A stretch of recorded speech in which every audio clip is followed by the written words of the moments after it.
मोहल्ला पाठशाला एवं विद्यालयों के निरीक्षण संबंधी आदेशों को अनुचित बताते हुए प्राथमिक शिक्षक संघ ने जिलाधिकारी और बेसिक शिक्षा अधिकारी को ज्ञापन दिया, जिसे अतिरिक्त मजिस्ट्रेट सुशील कुमार ने प्राप्त किया।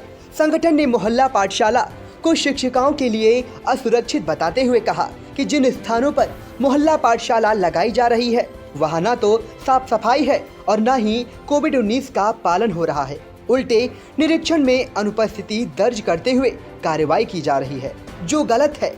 संगठन ने मोहल्ला पाठशाला पर रोक लगाने और बच्चों को छोटे छोटे समूहों में विद्यालय बुलाकर शिक्षा देने की अनुमति मांगी है।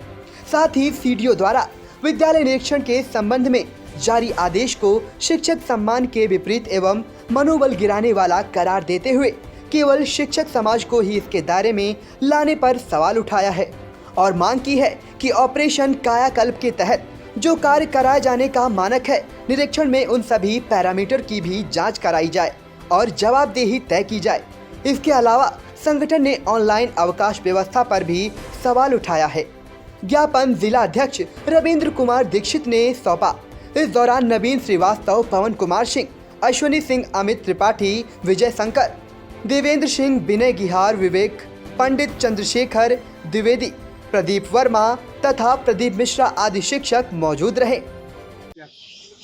आज हम माननीय जिलाधिकारी महोदय को ज्ञापन देने आए थे, जिसमें हमारी प्रमुख रूप से दो समस्याएं हैं। नंबर 1 पर मोहल्ला पाठशाला और दूसरा जो सघन निरीक्षण के लिए जिला प्रशासन द्वारा एक पत्र जारी किया गया है। इस संदर्भ में हमारा ये कहना है कि मोहल्ला पाठशाला का हम लोग विरोध नहीं कर रहे हैं, लेकिन हमारी जो महिला शिक्षिकाएं गांव-गांव जा करके पढ़ाने का काम कर रही हैं, वहां पर इतनी अव्यवस्थाएं हुटिंग हो रही, ना तो सफाई का प्रबंध है, ना तो कोविड गाइडलाइन का अनुपालन किया जा रहा है। तो हमने जिला प्रशासन से अब मांग की है कि मोहल्ला पाठशाला संचालित करने के लिए या तो हमको सुरक्षा मुहैया कराई जाए, और अगर सुरक्षा प्रशासन मुहैया नहीं करा सकता तो जिस संख्या के अनुपात में मोहल्ला पाठशाला संचालित की जा रही, उतने छात्र हमारे विद्यालयों को बुलाने के लिए हम लोगों को अधिकृत कर दें। हम बच्चों को विद्यालय में आकर के पढ़ाएंगे, उसमें हमें कोई दिक्कत नहीं है, और सुरक्षा व्यवस्था की दृष्टि से इस व्यवस्था को वापस लिया जाए। दूसरा मुद्दा ये हमारा है कि अभी विगत 1 सप्ताह पहले माननीय मुख्य विकास अधिकारी महोदय ने एक टास्क फोर्स का गठन किया है, जिसमें हमारे विद्यालयों का निरीक्षण करने की बात कही गई है। हमें उस पर आपत्ति यह है कि निरीक्षण करना एक सतत प्रक्रिया है। शासन प्रशासन निरीक्षण तो कराए, लेकिन केवल हमारे बेसिक को टारगेट करके बनाया जा रहा है। ये कहीं ना कहीं हमारे शिक्षक समाज का उत्पीड़न है। इसकी संगठन कड़े शब्दों में भर्त्सना करता है, निंदा करता है और शासन से मांग करता है कि अगर हमारे विद्यालयों का निरीक्षण कराया जाना है तो विद्यालय के में उपस्थिति के साथ साथ जो मिशन कायाकल्प के अंतर्गत पैरामीटर शासन ने निर्धारित किए थे उसकी भी जांच कराई जाए। हमारे विद्यालय के 60% विद्यालय ऐसे हैं जो माननीय मुख्यमंत्री महोदय के निर्देश और माननीय जिलाधिकारी महोदय के निर्देश के बाद भी हमारे विद्यालयों की जो स्थिति थी वैसी ही बनी पड़ी है। कोई उसमें सुधार नहीं हुआ है और न ही उन विद्यालयों का कोई निरीक्षण हो रहा है, न उसके पैरामीटर की जांच हो रही है।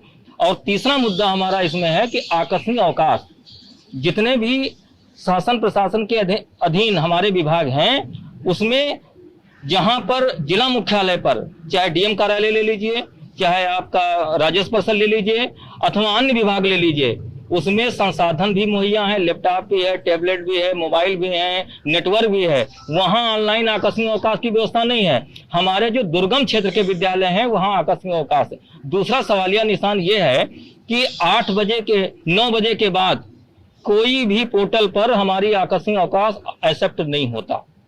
अगर हमारे शिक्षक के सामने 11 बजे या 12 बजे कोई समस्या उत्पन्न होती है तो वो अवकाश किस प्रकार ले, और अगर कोई कैजुअलिटी भी हो जाती है तो अध्यापक अपना 1 दिन का वेतन कटाए तब वो कैजुअलिटी में शामिल हो।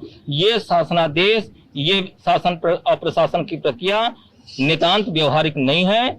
इसको हम वापस लेने की मांग करते हैं कि हमारी ये प्रक्रिया वापस ली जाए और हमको पूर्व की भांति आकस्मिक अवकाश लेने की सुविधा मुहैया कराई जाए।